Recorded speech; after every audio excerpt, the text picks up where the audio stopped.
পাকিস্তানকে জমি ছেড়ে বাংলাদেশ ক্রমেই কি জঙ্গিদের সেকেন্ড হোমে পরিণত হচ্ছে?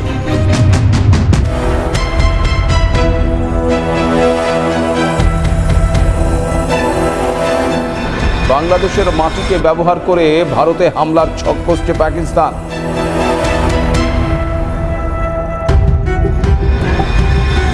বাংলাদেশ যতই পাকিস্তানের কাছাকাছি আসছে, ভারত কি ততই বাংলাদেশের ওপর চাপ বাড়াচ্ছে।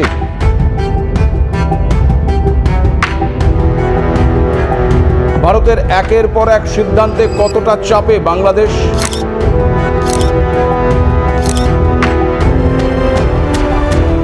ফেব্রুয়ারিতে নির্বাচন ঘোষণার আগেই কি পতন ঘটতে পারে মোহাম্মদ ইউনূসের অন্তর্বর্তী সরকারে?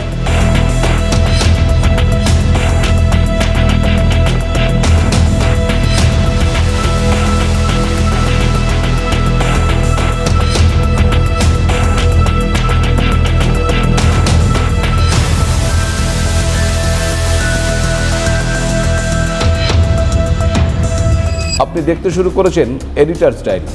আমি ভাস্কর দত্ত আপনাদেরকে স্বাগত জানাই আরও একটি এপিসোডে। শেখ হাসিনার দেশ ত্যাগের পর 1 বছর পেরিয়ে গেছে, কিন্তু তারপরেও বাংলাদেশ এখনও সোজা হয়ে দাঁড়াতে পারেনি। মূল্যবৃদ্ধি থেকে বেকারত্বের সমস্যায় জর্জরিত দেশটির অন্তর্বর্তী সরকার নিজের দেশের মানুষের থেকে পাকিস্তানের কথাই কি এখন বেশি ভাবছে? যে পাকিস্তানের সাথে যুদ্ধ করে মূলত বাংলাদেশের জন্ম, সেই পাকিস্তানের সাথেই এখন তাদের গলায় গলায় বন্ধুত্ব। যে ভারতের সাহায্য ছাড়া বাংলাদেশ জিততে পারত না, সেই ভারতকে উদ্দেশ্য করে আবার বাংলাদেশ বলছে পাকিস্তানের সাথে তাদের সম্পর্ক নিয়ে ভারতের কথা বলার কোনো অধিকার নেই। কিন্তু চারিদিকে ভারত দিয়ে ঘেরা এই বাংলাদেশ ভুলে গেছে দিল্লি না চাইলে অক্সিজেনটাও পাবে না ওই ঢাকা। বাংলাদেশের এই ভারত বিরোধী মনোভাবের ফলে ক্রমেই কি বাংলাদেশের ওপর চাপ বাড়াচ্ছে দিল্লি? বাংলাদেশের একাধিক পণ্যের রপ্তানিতে একাধিক শর্ত আরোপ করেছে ভারত। এবার সেই তালিকায় যুক্ত হয়েছে পাট ও পাটজাত দ্রব্য। বলা যেতে পারে স্থলপথ দিয়ে 9টি পণ্য আমদানির নিষেধাজ্ঞা আরোপের মাধ্যমে বাংলাদেশ থেকে পণ্য আমদানিতে 3 মাসে 3 দফায় বিধিনিষেধ আরোপ করল ভারত।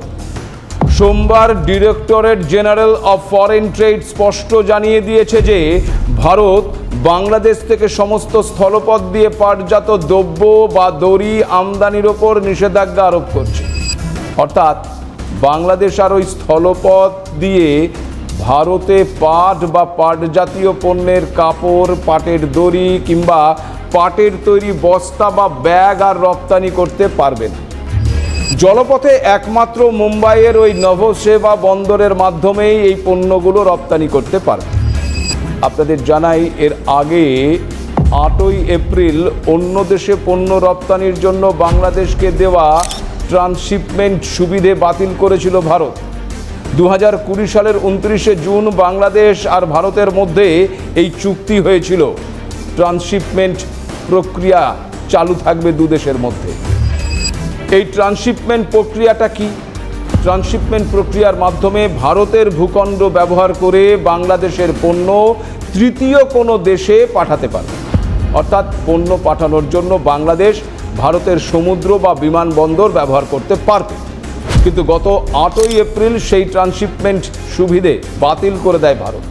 এরপর গত 9ই এপ্রিল কলকাতা বিমানবন্দর ব্যবহার করে বিশ্বের বিভিন্ন দেশে বাংলাদেশের পণ্য রপ্তানির সুবিধাও প্রত্যাহার করে নিয়েছিল ভারত।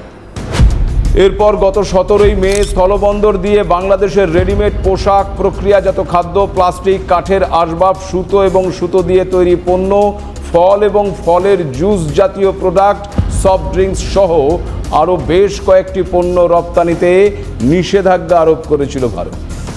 এরপর আবার গত 27শে জুন বাংলাদেশের আরও 9টি পণ্যের রপ্তানির ওপর বিধিনিষেধ আরোপ করে দিল্লি, যার মধ্যে ছিল বিভিন্ন ধরনের বোনা কাপড়ের পাশাপাশি ছিল কাঁচা পাট, পাটের রোল, পাটের সুতো এবং বিশেষ ধরনের কাপড়। এবার প্রায় সমস্ত পাটজাত পণ্যের রপ্তানির ওপরেই নিষেধাজ্ঞা আরোপ করল ভারতের ডিজিএফটি।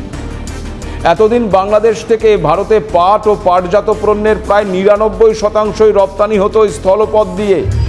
বাংলাদেশের সরকারি হিসেব বলছে 2025-এর মার্চ মাস পর্যন্ত ভারত সহ মোট 12টি দেশে 698 কোটি টাকার কাঁচা পাট রপ্তানি করেছে বাংলাদেশ, যার মধ্যে শুধু ভারতেই 448 কোটি টাকারও বেশি মূল্যের কাঁচা পাট রপ্তানি করা হয়েছে।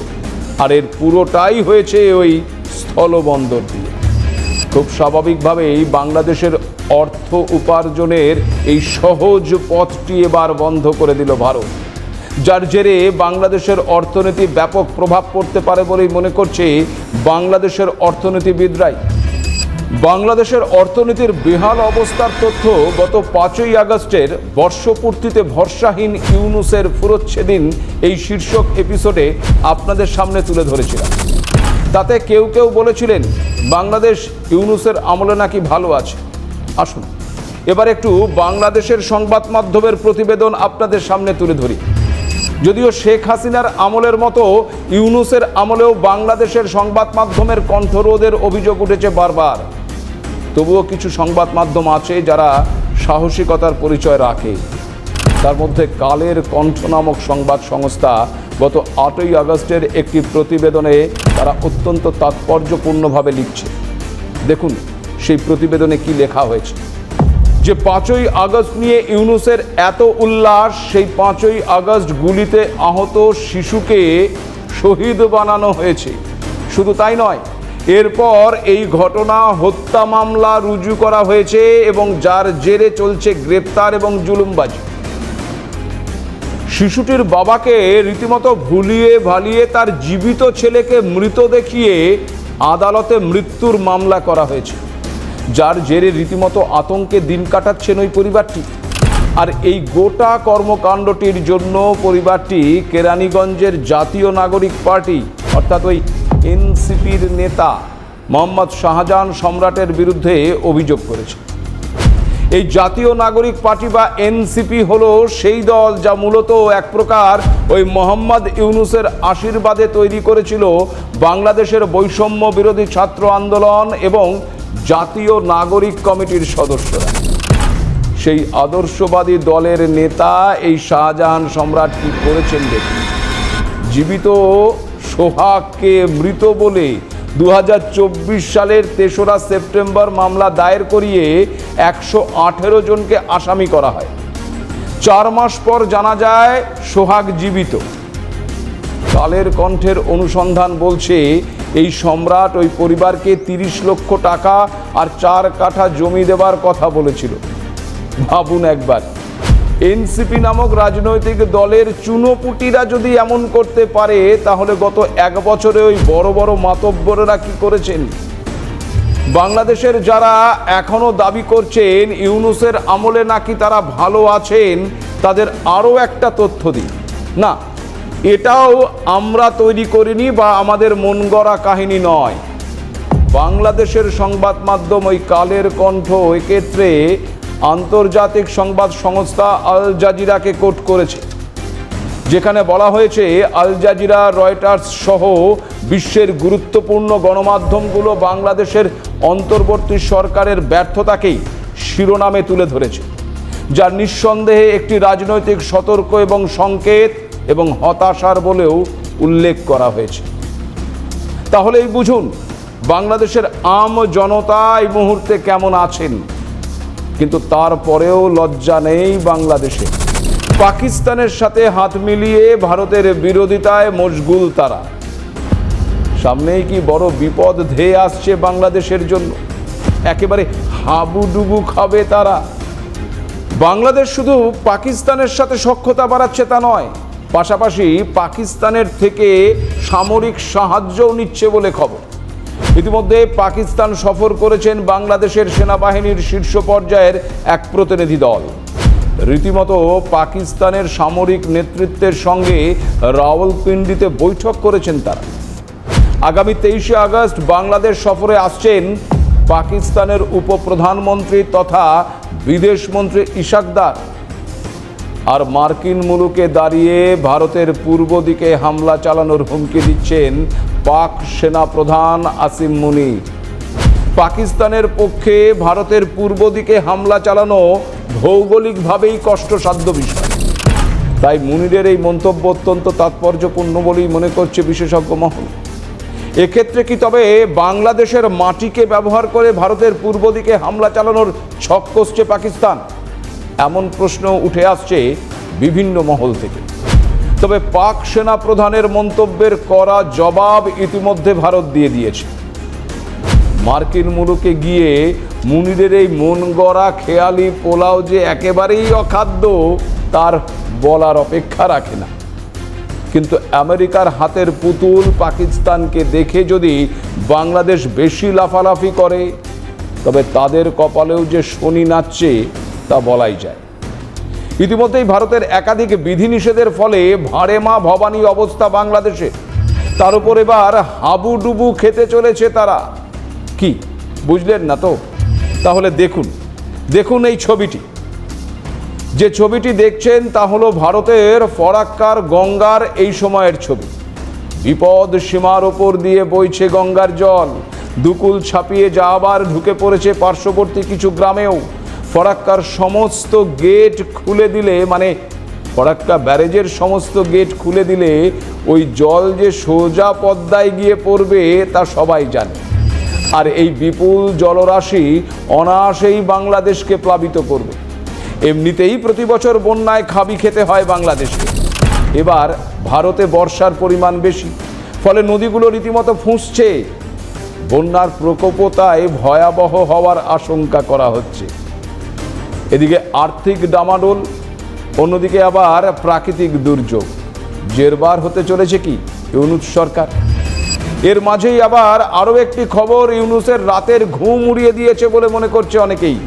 আর তা হলো শেখ হাসিনার তরফে স্বৈরাচারীদের উৎখাত করে সোনার বাংলা গড়তে জনতার দরবারে ২১ দফা দাবি পেশ।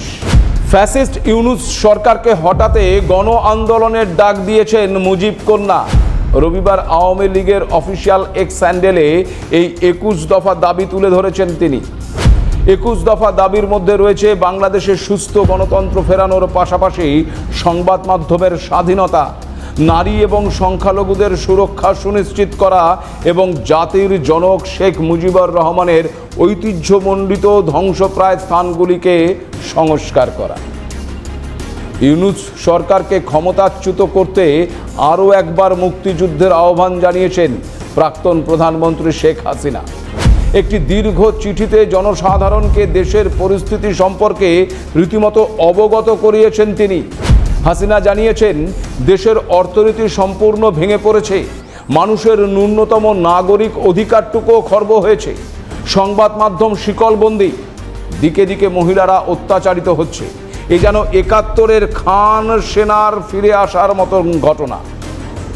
বাংলাদেশের শান্তি ফেরানোর উদ্দেশ্যে দেশের সর্বত্র হিংসা বন্ধ করার পাশাপাশি মধ্যযুগীয় ধাঁচের হত্যাকাণ্ডে যুক্ত অপরাধীদের চিহ্নিত করে তাদের কঠিন শাস্তির দাবিও জানিয়েছেন প্রাক্তন প্রধানমন্ত্রী শেখ হাসিনা। গত ৫ই আগস্ট হাসিনার দেশ ত্যাগের বর্ষপূর্তির দিন জাতির উদ্দেশ্যে ভাষণ দিতে গিয়ে আগামী বছর ফেব্রুয়ারিতে নির্বাচনের কথা উল্লেখ করেছিলেন প্রধান উপদেষ্টা মোহাম্মদ ইউনূস। আজ এই মহান দিবসে আপনাদের সামনে এই বক্তব্য রাখার পর থেকেই আমরা আমাদের সর্বশেষ এবং সবচেয়ে গুরুত্বপূর্ণ অধ্যায়ে প্রবেশ করব। আমরা এবার একটা নির্বাচিত সরকারের কাছে দায়িত্ব হস্তান্তরের প্রক্রিয়া শুরু করব।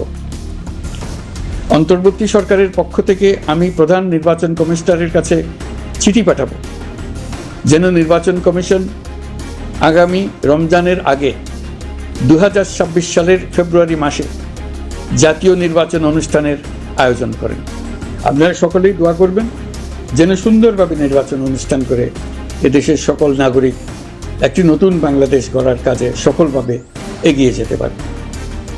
আমরা সরকারের পক্ষ থেকে এই নির্বাচন যাতে সুষ্ঠু, শান্তিপূর্ণ এবং উৎসবমুখরভাবে সম্পন্ন করা যায় সেজন্য সকল প্রকার সাহায্য সহযোগিতা প্রদান করব। এবারের নির্বাচন যেন আনন্দ উৎসবের দিক থেকে, শান্তি শৃঙ্খলার দিক থেকে, ভোটার উপস্থিতির দিক থেকে, সৌহার্দ্য ও আন্তরিকতার দিক থেকে দেশের ইতিহাসে স্মরণীয় হয়ে থাকে। সেই জন্য সকল আয়োজন সম্পন্ন করতে আগামীকাল থেকে আমরা সকলেই মানসিক প্রস্তুতি ও প্রাতিষ্ঠানিক আয়োজন শুরু করব।